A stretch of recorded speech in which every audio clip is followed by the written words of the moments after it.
in Britain, we have a theological state, as in the king is the head of the Church of England and he's the head of state. So really, you would think he should be particular to not just Christianity, a particular branch of Christianity. Yeah. And actually, from that paradigm, it's kind of irresponsible that he's not, because there's a transcendental order he should be upholding. Whereas Rawls doesn't believe in these things, and he's not trying to support these things. And so the rational liberal state becomes universal and all-encompassing. And therefore, this is how you end up in the managerial mindset, whether you like it or not. I agree with you. And it seems to me that, especially in today's world, this is a very dangerous doctrine. It is the doctrine Yes. that they're all following. That's the problem. Yes. And one of the issues with, I think, ethics, or not ethics, it's with branch versions of political theorizing, is that they almost seem to think that we are already in a utopia, that everyone respects everyone else, but we're not. And there is such a thing as bad neighbors. The conservatives are the ones that are holding on to the pre-rational past. And so the conservatives are the barrier to the utopia that we're virtually in. It's just over the horizon. And a bit worrying, to be honest. So Rawls thinks that in such a state of ignorance, we would agree to the following two principles. And these are the basic principles of justice that he says reasonable people would accept. If we don't accept these principles, we are not reasonable. I'm prepared to not be reasonable. Okay. So principle number one, it's the principle of equal liberties. He says, I quote Rawls the exact way he puts it. Each person has an equal claim to a fully adequate scheme of equal basic rights and liberties, which scheme is compatible with the same scheme for all. And in this scheme, the equal political liberties, and only those liberties, are to be guaranteed their fair value. Now, the way he phrases it isn't necessarily bad, at least to my mind. But the question is, what are these equal liberties? He has the liberty of conscience, liberty of association. He doesn't have economic liberty. And that plays out. That's interesting. But the thing that is presupposed here, which is not surprising for a liberal thinker, is that fundamentally we're all the same. That's what we would only need equal liberties if we're all the same. I think he would have to say that we are the same in terms of moral status. And he would then have to draw a distinction between rights and responsibilities that are positional, and but that would vary with variations of position. But I think this is where the conservatives actually have a strong argument. It's like we're actually not equal in moral status, as in there are, for example, children inhabit definitionally a superior moral status to adults, right? Adults, women and children first, right? Adults have a duty to essentially make sure that the moral status and the safety of children is protected above their own. They have there's an expectation that you will sacrifice yourself for your child. So this is not an equal moral status. And even then, I think the same for women, at least when they're pregnant.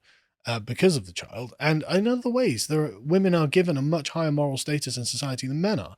And I'm not even saying that's wrong either. I just think that's what we do. And so Rawls can be like, well, we're all the same. It's like, we're not. And so you would want to say that we have different obligations towards one another, and many of them are dependent upon the contingent relations. Okay. And also the contingent thing that we are. Yes. So for instance, let me understand your point. Yeah.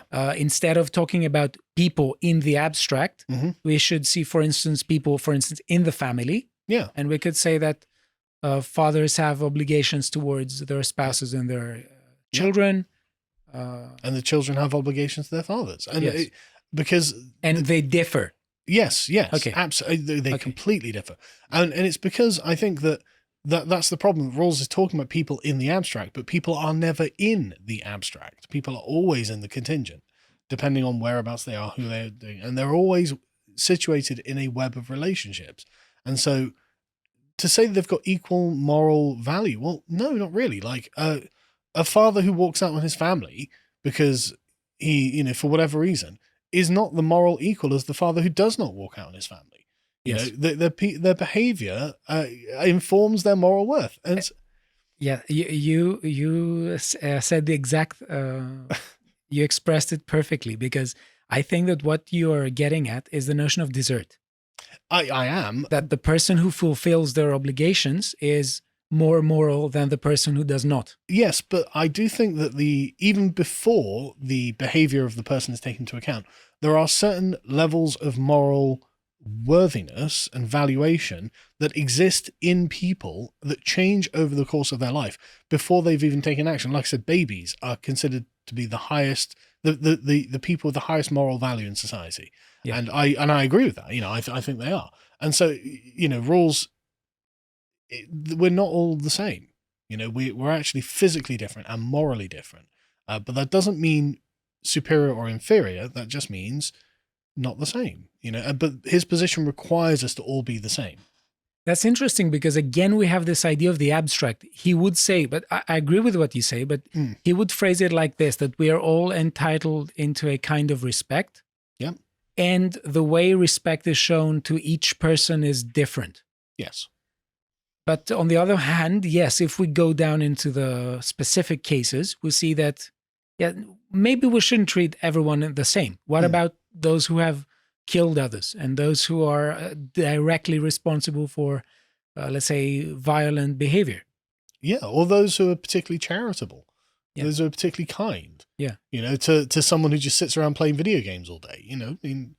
There's a difference in moral status between those two people. And, the thing is, it becomes almost kind of redundant to say, well, in the abstract, aren't we all entitled to some sort of respect? It's like, sure, why not? But how does that interface with the real world? And suddenly it crashes and burns as soon as you encounter the real world. I agree. And I think that this is one of the most pernicious elements of political utopians. Yeah. That they don't want to see the details. Well, the details. Because they are ideologues. Yeah. And because they constantly sacrifice details for generalizations. It's their very way of thinking. They can't think any other way. It's inbuilt into their mindset. Well, as soon as you abstract away and generalize away from the real world, you're trapped there. You've got no choice. Yeah. They can't do anything else. So let us move to the second principle, which is, in a sense, one of the most contested ones. So the second principle is called the difference principle. And here's what he says. Social and economic inequalities are to satisfy two conditions. A, they are to be attached to positions and offices open to all under conditions of fair equality of opportunity. And B, they are to be to the greatest benefit of the least advantaged members of society. So it has two parts here. One is fair equality of opportunity, and the other is that equalities, social and economic, have to be justified in terms of making the least advantaged members of society comparatively better. So I want to ask you a bit, I want to focus a bit on the idea of equality of opportunity. In the abstract, it can make sense. But I want us to think of the following case. Let us say we have a job interview of someone who is of a job that is, let's say, very, how should I put it? Specialized. Mm-hmm. Highly technical. Yes, highly technical. Now, some people, it's a mid to high level position. Yeah, pays well. Yeah. Nothing prevents unspecialized people to apply for it. No. But so in that sense, they do have equality of opportunity.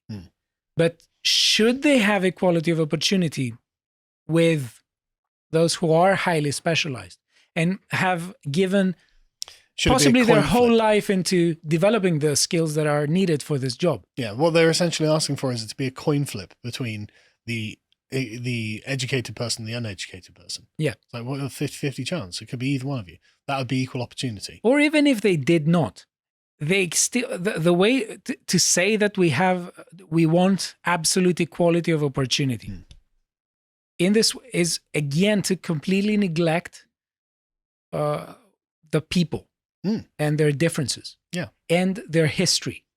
In fact, it gives us license to make sure that their history is the same, so they start at the same point, and so you end up actually with an argument for communism out of this. I was like, well, no, he had a better school he went to. His parents had more money. That's got to be leveled, and so now they have to have the same. And so equality of opportunity actually becomes equality of outcome. And so, I've thought about this, and I don't think that really, when people say equality of opportunity, that's not really what they mean. What they mean is to be judged by a fair process. Yeah. As in, they don't want to be arbitrarily said, no, you're black, you can't do this. Or you're a woman, you can't do that. Yeah. You're a man, you can't do this. That's not what they're asking for. They're asking for a fair judgment as they go through the process. To watch the full video, please become a premium member at lotuseaters.com.